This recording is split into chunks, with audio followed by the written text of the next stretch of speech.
नमस्कार दोस्तों, कैसे हो आप सभी। स्वागत करते हैं आप सभी का जी क्विज में। तो दोस्तों आज जो है कि बिहार डीएलएड के लिए जिसका भी 18 जून को पेपर होने वाला है, आपके लिए एक क्वेश्चन पेपर लेके आ चुके हैं जो बिल्कुल ओरिजिनल क्वेश्चन पेपर की तरह है। तो जिसका 18 जून को एग्जाम होने वाला है, पूरा पेपर को सॉल्व कर लीजिएगा, उसके बाद जाइएगा, काफ़ी ज़्यादा बेनिफिट करेगा आपको एग्जाम में। और जिसका आगे एग्जाम होने वाला है 19 तारीख, 20 तारीख, 21 या 22 तारीख को, तो वो भी इसे पूरा कंप्लीट कर लीजिएगा, आपके लिए भी इंपॉर्टेंट है। देखिए अभी जिस प्रकार से बिहार विद्यालय परीक्षा समिति क्वेश्चन पूछ रहे हैं, जिस प्रकार से पैटर्न है, ठीक है, उसी पैटर्न पर आपको दे रहे हैं और उसी टॉपिक से संबंधित दे रहे हैं जहां से प्रश्न पूछा जा रहा है। तो आपसे इसे कंप्लीट जरूर कर लीजिएगा, काफी आपको बेनिफिट करेगा। तो चलिए शुरू करते हैं। सभी एक बार वीडियो को लाइक करके शेयर आप सभी जरूर कर दीजिएगा। देखिए आपसे क्लास तो कर लेते पर क्लास को लाइक नहीं करते, लाइक जरूर कर दिया कीजिए। और सुबह में आपको हम पीवाईक्यू वाला एक क्लास दिए हुए थे, उसे जाके देख लीजिएगा, क्योंकि पीवाईक्यू से क्वेश्चन रिपीट किया जा रहा है, ठीक है। तो जिसका आगे एग्जाम है पीवाईक्यू वाला वीडियो देख लीजिएगा, चैनल पे मिल जाएगा, सुबह ही डाले हुए हैं, ठीक है। तो जाके देख ही लीजिएगा आप सभी। तो चलिए शुरू करते हैं। आज का फर्स्ट क्वेश्चन देखिए, पहला क्वेश्चन है कि निम्नलिखित में से कौन सा एक नवीकरणीय ऊर्जा का स्रोत है। देखिए नवीकरणीय ऊर्जा का अर्थ क्या होता है, आने वाला समय में वो खत्म हो जाए, जैसे कि कोयला हो गया, पेट्रोलियम हो गया, प्राकृतिक गैस हो गया, यूरेनियम हो गया, ये सभी क्या है आने वाला समय में खत्म हो जाता है। जैसे कोयला है, कोयला क्या है एक अनवीकरणीय ऊर्जा स्रोत है, जबकि जंगल, हवा, जल और उसके बाद सौर ऊर्जा हो गया, पवन ऊर्जा हो गया, ज्वार भाटा, ये सभी आपका नवीकरणीय ऊर्जा स्रोत है जो कभी खत्म नहीं होगा। तो ऑप्शन नंबर सी इसका करेक्ट आंसर हो जाएगा, ध्यान दीजिएगा आप सभी। अच्छा, कोयला जो है कि जलने के बाद क्या उत्पन्न करता है, CO2 उत्पन्न करता है, ध्यान दीजिएगा आप सभी। अगला है किन दो भौतिक राशियों का मात्रक समान होता है।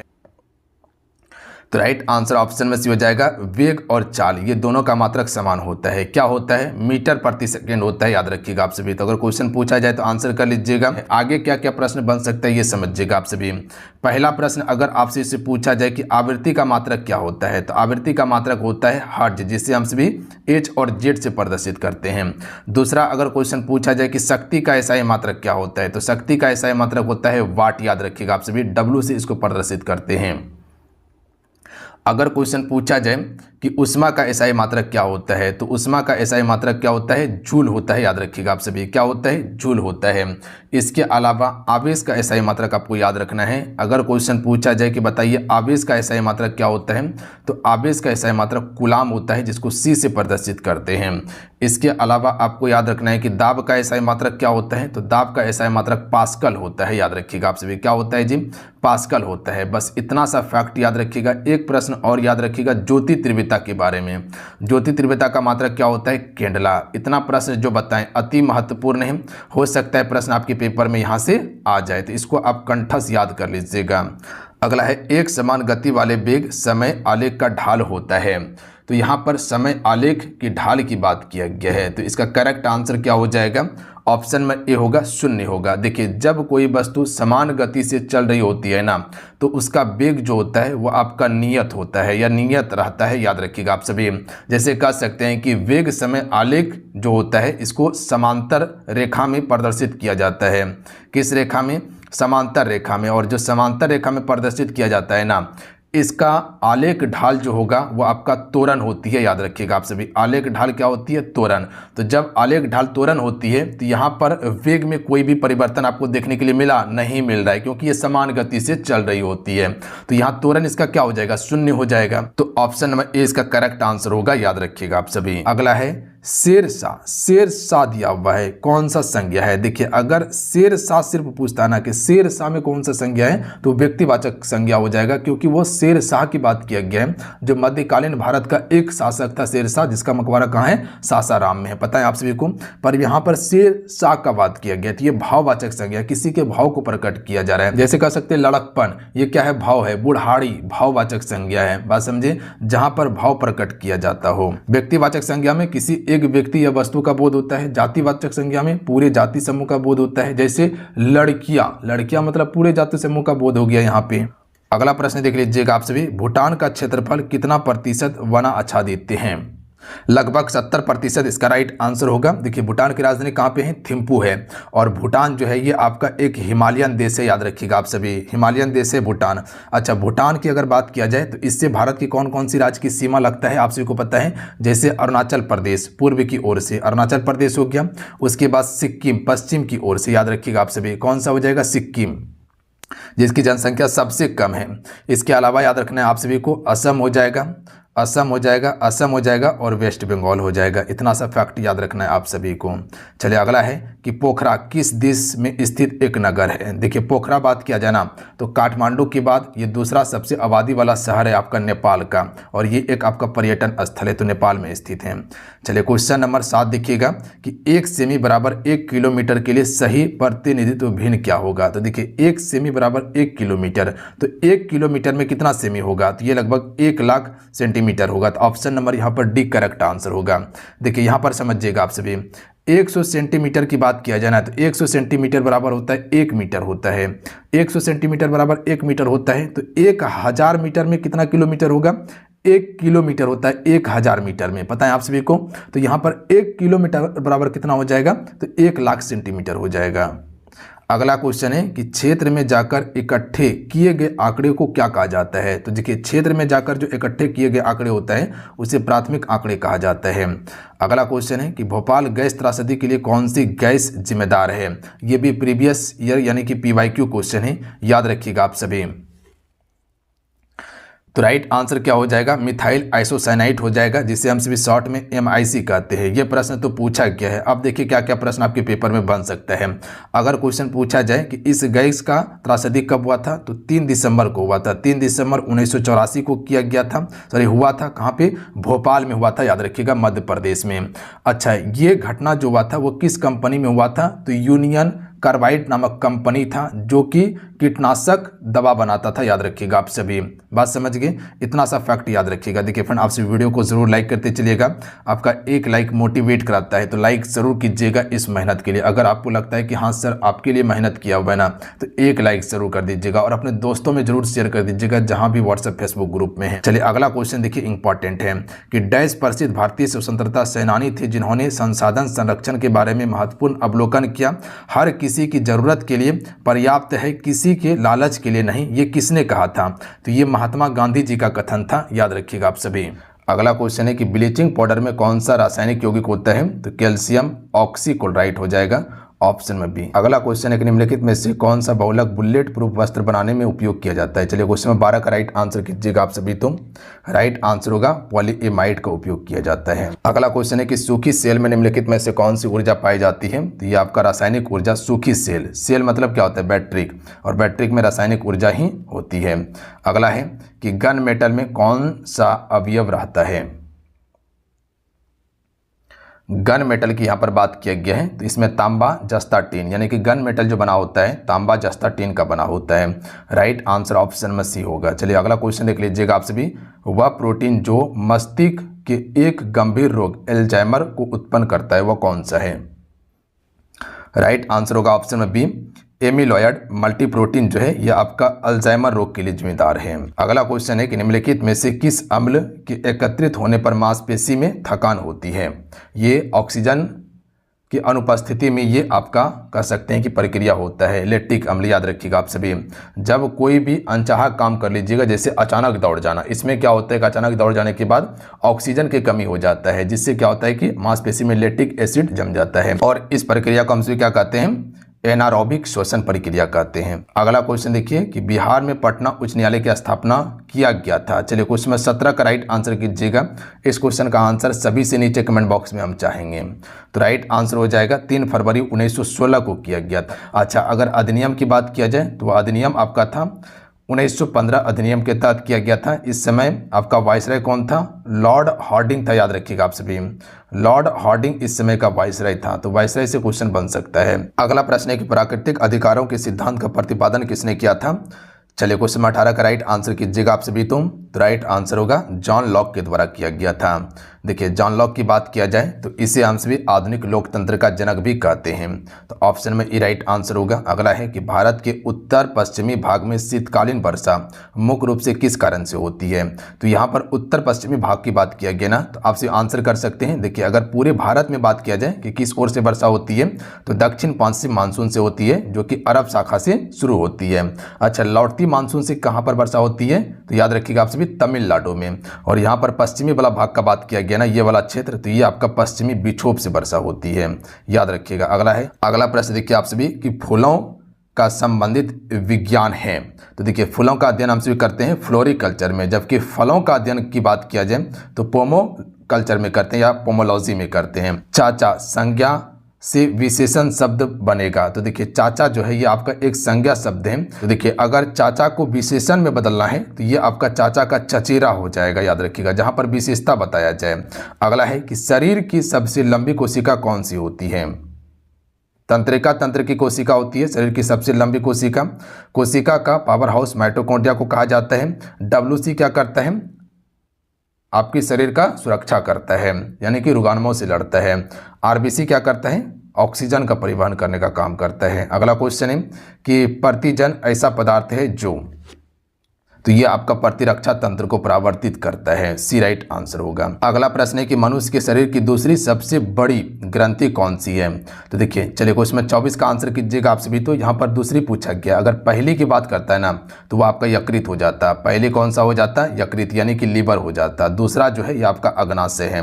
ऑप्शन में ए राइट आंसर होगा। अगला है हेपेटाइटिस बी होने का प्रमुख कारण क्या है। तो देखिए हेपेटाइटिस रोग जो होता है ये आपका विषाणु से होता है, याद रखिएगा आप सभी। HBV विषाणु से होता है। अच्छा कह सकते हैं हाइजा जो होता है ये जीवाणु से होता है। कोलरा जीवाणु से होता है।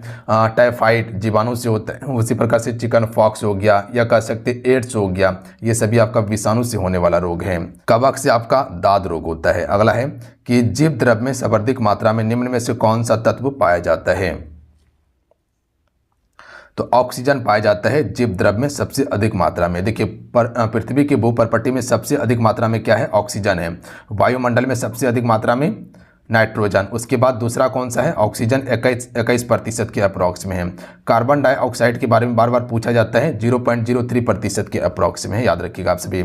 अच्छा मानव जो है कि श्वसन के द्वारा ऑक्सीजन कितना लेता है, 21%, छोड़ता कितना है, 17% बाहर निकालता है। उसके बाद कार्बन डाइऑक्साइड 0.03% लेता है, बट छोड़ने के वक्त ये 4% हो जाता है। अगला क्वेश्चन है कि पौधे में एंजाइम सक्रियता निम्न में से किस तत्व के कारण होता है। तो ये आपका हो जाएगा Mn, यानी कि आपका हो जाएगा मैग्नीज के कारण। Option number C right answer. अगला है कि ग्लाइसोलाइसिस की क्रिया निम्न में से कहाँ उत्पन्न होती है। तो ग्लाइसोलाइसिस की क्रिया जो है ये आपका कोशिका द्रव में उत्पन्न होती है, याद रखिएगा आप सभी।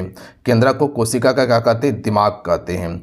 अगला क्वेश्चन है कि सोडियम को जल में मिलाने से कौन सी गैस निकलती है।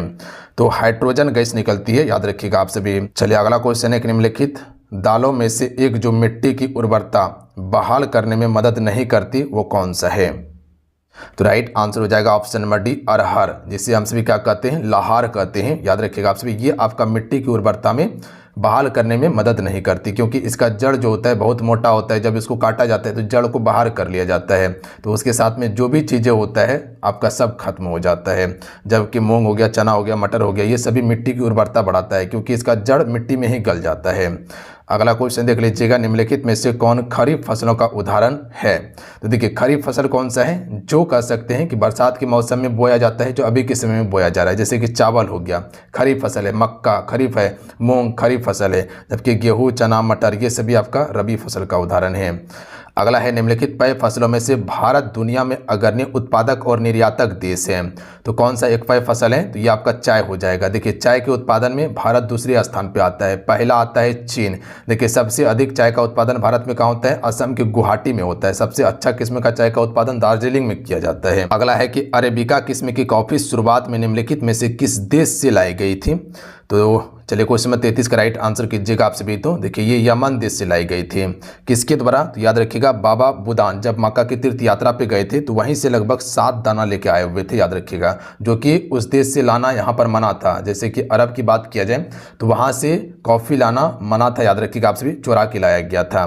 तो ये यमन से लाया गया था। लगाया कहाँ गया था? कर्नाटक के मैसूर में लगाया गया था। तो इस प्रकार से कह सकते हैं कि 17वीं शताब्दी के अप्रॉक्स में भारत आया था अरेबिका किस्म की कॉफ़ी। अगला क्वेश्चन है कि निम्नलिखित में से कौन सा फसल भोजन और चारे के लिए रूप में प्रयोग की जाती है? देखिए सबसे ज़्यादा कॉफ़ी का उत्पादन जो करता है वो कर्नाटक करता है।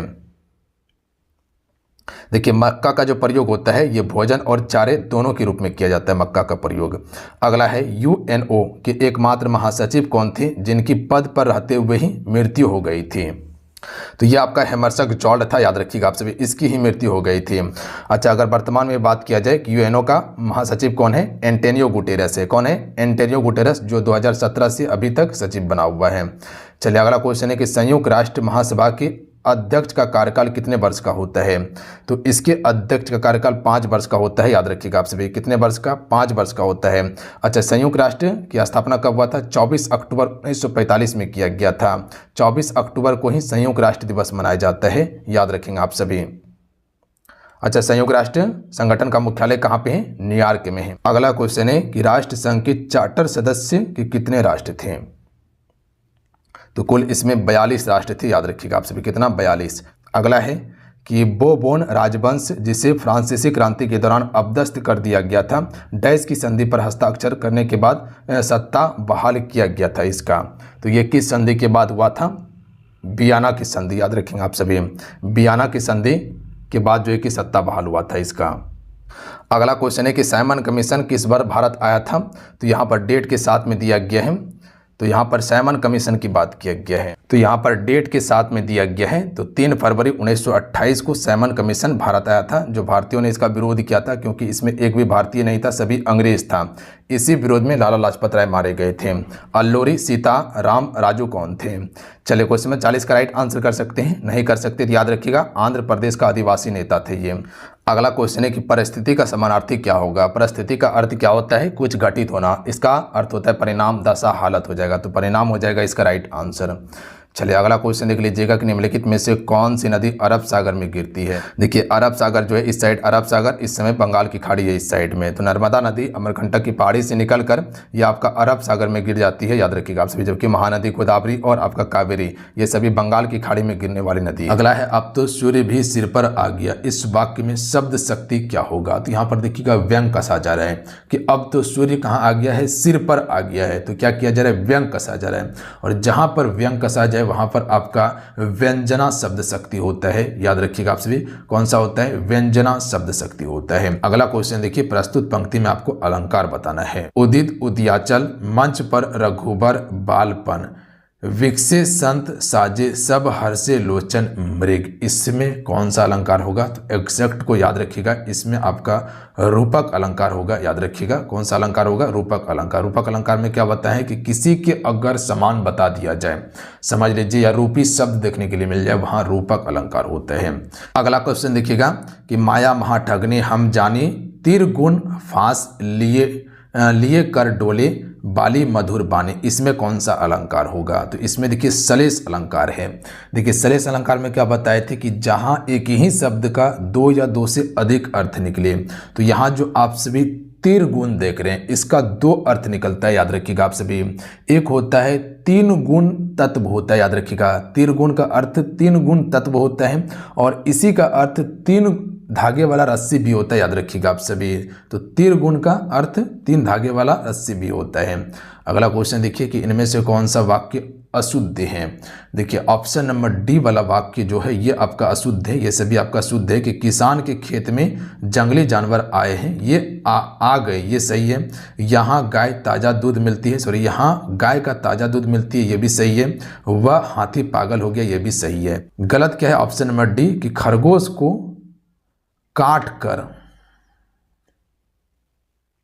काट कर गाजर खिलाओ, ये गलत है, ध्यान दीजिएगा आप सभी।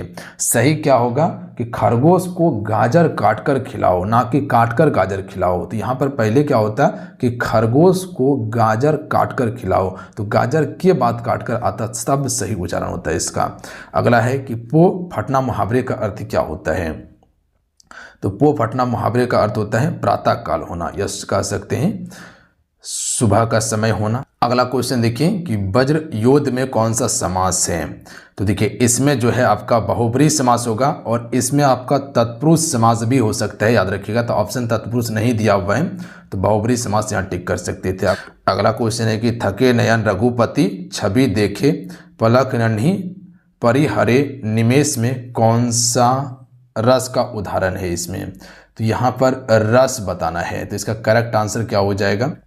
तो इसमें आपका श्रृंगार रस हो जाएगा, बी करेक्ट आंसर होगा। अगला है कि उसका कुत्ता अत्यंत आज्ञाकारी है, रेखांकित शब्द का पदबंध आपको बताना है। तो इसमें जो आपका रेखांकित शब्द है वह अत्यंत आपका रेखांकित शब्द हो जाएगा, तो इसमें आपको पदबंध बताना है।